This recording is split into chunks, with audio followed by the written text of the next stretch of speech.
ஸ்தோத்திரம் உண்டாவதாக. இயேசு சிலுவையில் நமக்காக 6 மணி நேரம் தொங்கிக் கொண்டிருந்தார். இந்த 6 மணி நேரத்தில் அவர் நமக்காக பேசிய வார்த்தைகள் 7 வார்த்தைகள். அந்த 7 வார்த்தைகளிலே 2ஆம் வார்த்தையை தியானிக்கும்படியாக கர்த்தர் கிருபை செய்திருக்கிறார். கர்த்தருக்கு ஸ்தோத்திரம் உண்டாவதாக. இப்போது ஒரு வசனத்தை வாசிக்க கேட்போம்.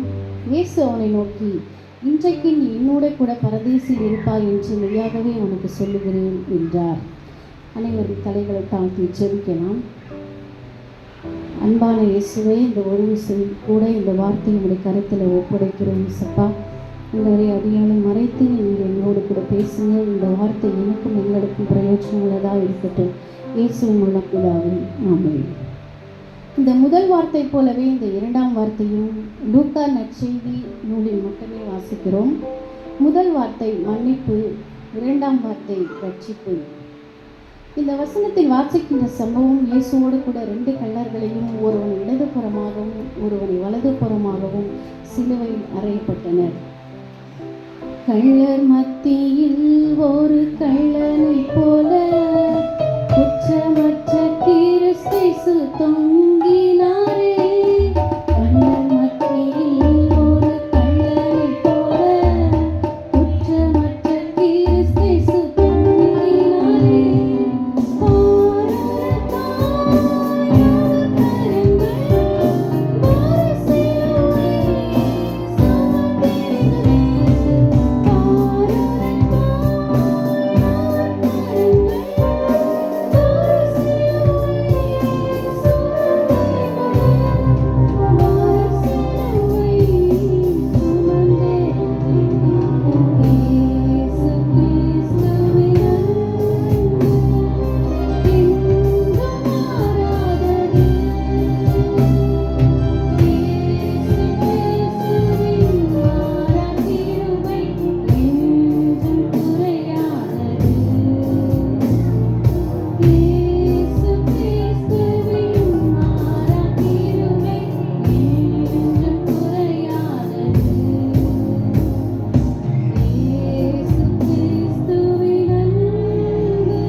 இயேசுவுக்கு நடுவாக இருக்கும்போது ஒருவன் வலது புறமாகவும் இடது புறமாகவும் அறைகின்றனர்.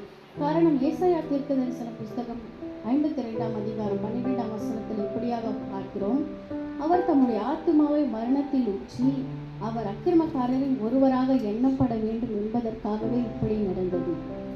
தாம் விமர்சிக்கப்படும் போதும் பொய்யான குற்றச்சாட்டுகளை சுமத்தப்படும் போதும் அமைதியாக இருந்த இயேசு ஒரு குற்றவாளியின் விண்ணப்பத்திற்கு சாதமாக பதில் கொடுக்கிறார். எனவே இந்த குற்றவாளியின் வேண்டுகோளுக்கு அல்லது விண்ணப்பத்திற்கு சாதகமாக பதில் கொடுக்க இங்கு என்ன நடந்தது, காரணம் என்ன என்று பார்ப்போம். சாதாரணமாக சிலுவை தொங்குகிறவர்கள் ஐயோ வலியாக இருக்கிறதே, வேதனையாக இருக்கிறதே, தாங்க முடியவில்லை என்று பேசுவார்கள்.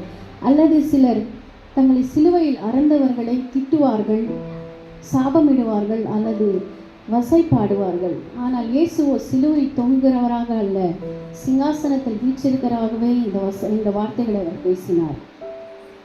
இங்கு 3 விதமான சிலுவைகளை நாம் பார்க்கிறோம். ஒன்று நிராகரிப்பின் சிலுவை, அதாவது கிராஸ் ஆஃப் ரிஜெக்ஷன்.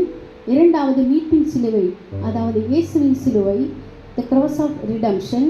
3வது அங்கீகரிப்பின் சிலுவை, கிராஸ் ஆஃப் அக்செப்டன்ஸ். மார்க் 15:32 கடைசி பகுதி. அவரோட கூட சிலுவைகளில் அறையப்பட்ட கள்ளர்களும் அவரை அப்படியே நிந்தித்தார்கள். மத்தேயுவிலும் அப்படியே பார்க்கிறோம். 27:44 அவரோடு கூட சிலுவைகளில் அறையப்பட்ட கள்ளரும் அந்தபடியே அவரை நிந்தித்தார்கள். இப்பொழுது நாம் வாசித்த வசனங்கள் 2லும் இயேசுவை நோக்கி அந்த கள்ளர்கள் நிந்திக்கிறார்கள். அதாவது 2 சிலுவைகளுமே நிராகரிப்பின் சிலுவையாகத்தான் இருந்தது. அது எப்படி ஒரு சிலுவை மாத்திரம் அங்கீகரிப்பின் சிலுவையாக மாறினது? அதாவது இயேசுவை ஒரு கள்ளன் மட்டும் எப்படி ஏற்றுக்கொண்டான் என்று பார்ப்போம். இயேசு தம்மை முத்தத்தினால் காட்டி கொடுத்தவனையும், தம்மை சிலுவையில் அறைய வேண்டும் என்றவர்களையும், சிலுவையில் அறைய ஒப்பு கொடுத்தவர்களையும், வாரினால் அடித்தவனையும், முள்முடி சூட்டினவர்களையும், தன்னுடைய கை கால்களில் ஆணி அடித்தவர்களையும், தன்னுடைய சிலுவையில் அறையப்பட்ட 2 கள்வர்களையும் நிந்தனையும் பொருட்படுத்தாமல் பிதாவை நோக்கி இப்படியாக அவர் விண்ணப்பிக்கிறார். லூக்கா 23:34 வாசிக்கிறோம். அப்பொழுது இயேசு, பிதாவே, இவர்களுக்கு மன்னியும், இவர்கள் செய்கிறது இன்னதென்று அறியாதிருக்கிறார்களே என்றார்.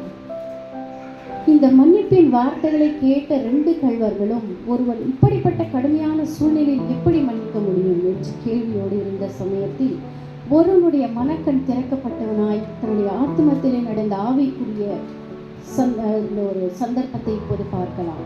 முதலாவதாக அவன் உணர்வடைகிறான்.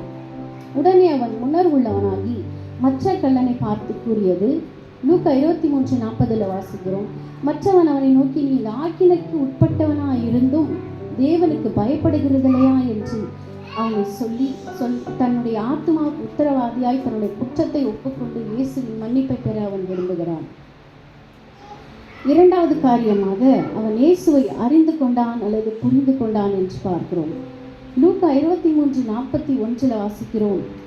நாமோ நியாயப்படி தண்டிக்கப்படுகிறோம், நாம் நடப்பித்தவைகளுக்கு தக்க பலனை அடைகிறோம், ஆனால் இவரோ தகாததொன்றையும் செய்யவில்லையே என்று அவனை கடிந்து கொண்டார். தான் ஒரு பாவி என்றும் இயேசுவை குற்றமற்றவர் என்றும் அறிந்து கொள்ளுகிறான். அவரை அறிகிற நித்திய ஜீவன் என்று வேதம் சொல்லுகிறது. அவன் தனக்கு அருகில் சிலுவையில் தொங்கிக் கொண்டிருப்பது உலக இரட்சகராகிய தேவகுமாரன் என்றும் அறிந்து கொள்ளுகிறான். இயேசு குற்றவாளியாக சிலுவையில் தொங்கவில்லை, நம்முடைய மனுக்குலத்தின் பாவங்களுக்காகவே அவர் சிலுவையில் தொங்கிக் கொண்டிருக்கிறார் என்றும் புரிந்து கொள்ளுகிறான். அது மட்டுமல்ல, அவர் இரட்சகர் என்றும் சிலுவையில் மரிக்கிற இவர் ஒரு நாள் உலகை ஆளுவார், அரசாளுவார் என்றும் அந்த ராஜ்யத்தில் தானும் இருக்க வேண்டும் என்றும் விரும்புகிறான். இப்படி திருந்தும்படியாக தனக்கு கொடுக்கப்பட்ட கடைசி வாய்ப்பை சரியாக பயன்படுத்தி கொள்ளுகிறான்.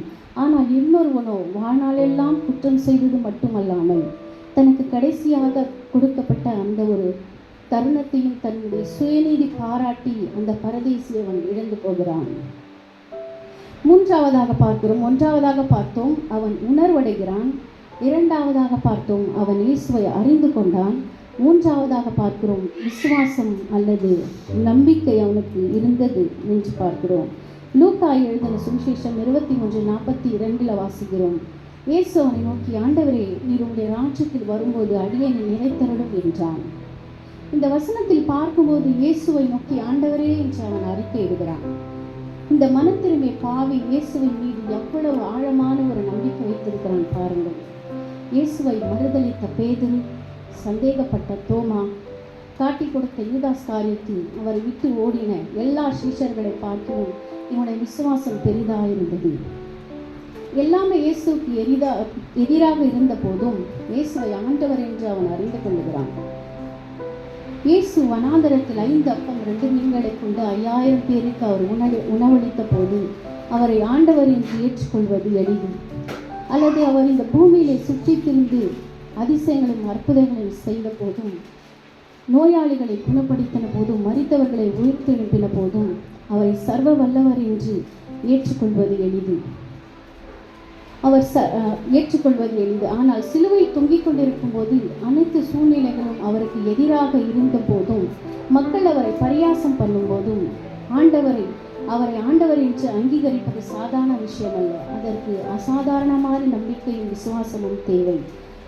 இப்படிப்பட்ட விசுவாசம் நமக்கு இருக்கிறதா? எல்லாமே நமக்கு எதிராக இருந்த போதும், நமது முயற்சிகள் எல்லாம் தோல்வி அடையும் போதும், நம்முடைய ஜெபத்திற்கு பதில் கிடைக்காத போதும், இயேசு நம்மிட்டு தொலைவில் இருக்கிறார் என்று நமக்கு தோன்றும் போதும், ஆண்டவரே, நான் இன்னும் உம்மை விசுவாசிக்கிறேன், இன்னும் உம்மை நம்பிக்கையாக இருக்கிறேன் என்று சொல்லுகிற அத்தகைய விசுவாசம் நமக்கு தேவை. அப்பேற்பட்ட விசுவாசத்தை இயேசு அங்கீகரிக்கிறார். கள்ளனுடைய இப்படிப்பட்ட அசாதாரணமான ஒரு விசுவாசத்தை பார்த்த தேவன் அசந்து போனார். அவர் அசந்து போய் இப்படியாக இந்த வார்த்தையை அவனுக்கு சொல்லுகிறார். லூக்கா எழுதின சுவிசேஷம் 23:43 வாசிக்கிறோம். இயேசு அவனை நோக்கி, இன்றைக்கு நீ என்னுடனே கூட பரதீசில் இருப்பாய் என்று மெய்யாகவே உனக்கு சொல்லுகிறேன் என்றார். உலகத்தில் மிக ஞானமான காரியத்தை செய்தவர்களுக்குள் இந்த கள்ளனும் ஒருவன். அவன் செய்ததெல்லாம் ஒரு சிறிய ஜெபம். அந்த சிறிய ஜெபம் எவ்வளவு வல்லமை உள்ளது என்று பாருங்கள். அந்த ஜெபத்திற்கு அவன் பூமிக்குரிய காரியங்களை அவன் கேட்டிருக்கலாம். அதாவது சிலுவையிலிருந்து தப்பித்துக் கொள்ளும்படியான ஒரு வகை அவன் தேடியிருக்கலாம். அந்த சிலுவை மரணத்தின் வழியில் இருந்து ஒரு விடுதலை வேண்டும் என்று அவன் கேட்டிருக்கலாம். அல்லது அவனை பழிவாங்கி ரோம அரசாங்கத்தை அவன் பழிவாங்க வேண்டும் என்றும் அவன் கேட்டிருக்கலாம். ஆனால் அவனும் மேலானதை வாஞ்சித்தான், பூமிக்குரியது அல்ல. அவன் பரதேசியே வாஞ்சிக்கிறான். கள்ளனுடைய ஜெபம் எல்லாம் உம்முடைய ராஜ்யத்தில் வரும்போது அவனை நினைத்தால் போதும் என்பதாகவே இருந்தது. இயேசுவும் காலதாமதம் செய்யாமல் உடனே அவனுக்கு இன்றைக்கே என்று சொன்னார். லூக்கா எழுதின சுவிசேஷத்துல 43 வாசிக்கிறோம். இயேசு அவனை நோக்கி, இன்றைக்கு நீ என்னுடனே கூட பரதேசில் இருப்பாய் என்று மெய்யாகவே உனக்கு சொல்லுகிறேன் என்றார். இந்த வசனத்தினுடைய முதல் வார்த்தை இன்றைக்கு என்பதாகும். லூக்காவில் பார்க்கிறோம் 19:9, சகேயு வீட்டிற்கு இயேசு வந்தபோது இன்றைக்கு இந்த வீட்டிற்கு ரட்சிப்பு வந்தது என்று சொல்லுகிறார். யாத்திராகமம் 14:13 வாசிக்கிறோம், இன்றைக்கு நீங்கள் காண்கிற எகிப்தியரை இனி காண மாட்டீர்கள் என்றார். இந்த மேற்கண்ட வசனங்களின் பிரகாரம் அவர் தாமதிக்காமல் துரிதமாய் பதில் கொடுக்கிறார். இயேசு கிறிஸ்து சொன்ன இந்த வசனத்தில் இனிமையான பகுதி என்னோட கூட என்பதாகும். மகா அன்புள்ளவரோடு இருப்பது எத்தனை ஒரு பெரிய பாக்கியம். இந்த பாக்கியத்தை நம் ஒருவருக்கும் தர இயேசு ஆவலாய் இருக்கிறார். யோவான் 5:24 வாசிக்கிறோம், என்னை அனுப்பினவரை விசுவாசிக்கிறவனுக்கு நித்திய ஜீவன் உண்டு, அவன் மரணத்துக்கு உட்படாமல் நித்திய ஜீவனுக்கு உட்பட்டிருப்பான் என்கிறார். யோவான் 6:37 வாசிக்கிறோம், என்னிடத்தில் வருகிறவனை நான் புறமே தள்ளுகிறதில்லை என்று சொல்லுகிறார். அது இந்த கள்ளனை போல மரணத்தின் கடைசி நிமிடமாக இருந்தாலும் சரி, அவன் ரட்சிக்கப்படுவான். இந்த வசனத்தின் அடுத்த பகுதி பரதேசி எனப்படுகிறது. பரதேசி என்றால் இது ஒரு பாரசீக வார்த்தை, அரசர்கள் உலாவுகிற அழகிய தோட்டத்தை குறிக்கிறது. யூத முறைமையின்படி நீதிமான்களின் நித்திய ஓய்விடமான பரம ராஜ்யத்தை குறிக்க பயன்படுத்தப்பட்ட ஒரு அடையாள வார்த்தையாக காணப்படுகிறது. இந்த பரதேசி என்ற வார்த்தை வேதத்தின் 3 இடத்துல நாம் பார்க்கிறோம். லூக்கா 23:43 இப்பொழுது நாம் தியானித்துக் கொண்டிருக்கிற இந்த வசனத்துல இயேசு அவனை நோக்கி, இன்றைக்கு நீ என்னோட கூட பரதேசில் இருப்பாய் என்று மெய்யாக உனக்கு சொல்லுகிறேன் என்றார். இந்த வசனத்துல பார்க்கிறோம். இரண்டாவதாக 2 கொரிந்தியர் 12:3, அந்த மனுஷன் பரதேசிக்குள் எடுக்கப்பட்டு மனுஷர் பேசப்படாததும் வாக்கு கெட்டாததுமாகிய வார்த்தைகளை கேட்டான் என்று வாசிக்கிறோம். மூன்றாவதாக வெளிப்படுத்தல் 2:7 வாசிக்கிறோம், ஆவியானவர் சபைகளுக்கு சொல்லுகிறதை காதுள்ளவன் கேட்க கடவன், ஜெயம் கொள்ளுகிறவன் எவனோ அவனுக்கு தேவனுடைய பரதேசின் மத்தியில் இருக்கிற ஜீவவிருட்சத்தின் கனியை கொடுக்கிறார் என்று எழுது என்றார். யார் யார் ஜெயம் கொள்ளுகிறார்களோ அவர்களுக்கு கர்த்தர் பரதேசின் மத்தியில் இருக்கிற ஜீவவிருட்சத்தின் கனியை புசிக்க கொடுப்பார். அன்றைக்கே அந்த கள்ளனும் அந்த கனியை புசித்திருப்பான் என்று எண்ணி பாருங்கள். இந்த வசனத்தின் கடைசி பகுதி மெய்யாகவே என்பதாகும். இந்த குற்றவாளி இயேசுவை ஒரு குற்றவாளியாகவே எண்ணி இருந்தால் அவன் பரதேசியை வாஞ்சித்திருக்க மாட்டான்.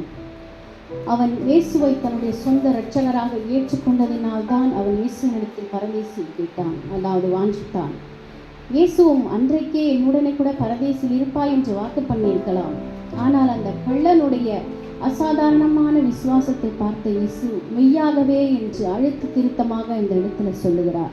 மெய்யாகவே என்றால் நிச்சயமாக, உறுதியாக, அதாவது அதிகாரத்துடன் சொல்லப்படுகிற ஒரு உண்மை. இதற்காகத்தான் இயேசு மெய்யாகவே என்ற வார்த்தையை அங்கு உறுதிப்படுத்தினார். இந்த இரண்டாம் வார்த்தையின் சாராம்சம் என்னவென்றால், அந்த 2 கள்வர்களும் ஒரே மாதிரியான கசப்பான கடந்த காலம் இருந்தது. 2 பேரும் விசாரிக்கப்பட்டார்கள். 2 குற்றவாளிகளுக்கும் ஒரே மாதிரியான சிலுவை மரணம் விதிக்கப்பட்டது. 2 பேரும் இயேசுக்கு சம தொலைவில் தான் இருந்தார்கள். 2 பேருக்கும் ஒரே மாதிரியான வாய்ப்பும் இருந்தது. ஒருவன் வாய்ப்பை தவறவிட்டான், இன்னொருவன் தன் கடைசி நேரத்தில் மரண தருவாயில் இயேசுவை ஏற்றுக்கொண்டு பரலோகத்தில் வாழ்கிற அந்த வாழ்க்கையை அவன் சுந்தரித்துக் கொண்டான். இந்த கள்ளனுடைய சம்பவத்தை சொல்லி நாமும் மரணம் வரை காத்திருக்கலாம் என்று நினைத்தால் அது தவறு. காரணம், மரணம் நமக்கு எப்பொழுது எந்த வேளையில் சம்பவிக்கும் என்பதை நாம் அறியோம். அந்த ஞானமும் நமக்கு இல்லை.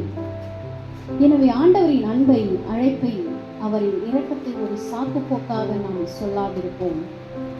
இந்த குற்றவாளி தன் ரட்சிப்புக்கு தகுதியான எந்த கிரியையும் செய்யவில்லை. அவனிடம் நீதி இல்லை, நல்லொழுக்கமும் இல்லை. இவனுடைய முழு வாழ்க்கையும் கொள்ளாத வாழ்க்கையாகத்தான் இருந்தது. ஆனாலும் அவன் கடைசி நேரத்தில் கர்த்தருடைய கிருபையினால ரட்சிக்கப்பட்டான். எபேசியர் 2:8 வாசிக்கிறோம், கிருபையினாலே நீங்கள் ரட்சிக்கப்பட்டீர்கள் என்று பவுல் அடியார் கூறுகிறார். நாமும் இந்த கிருபையின் நாட்களுக்குள்ளாகத்தான் வாழ்ந்து கொண்டிருக்கிறோம்.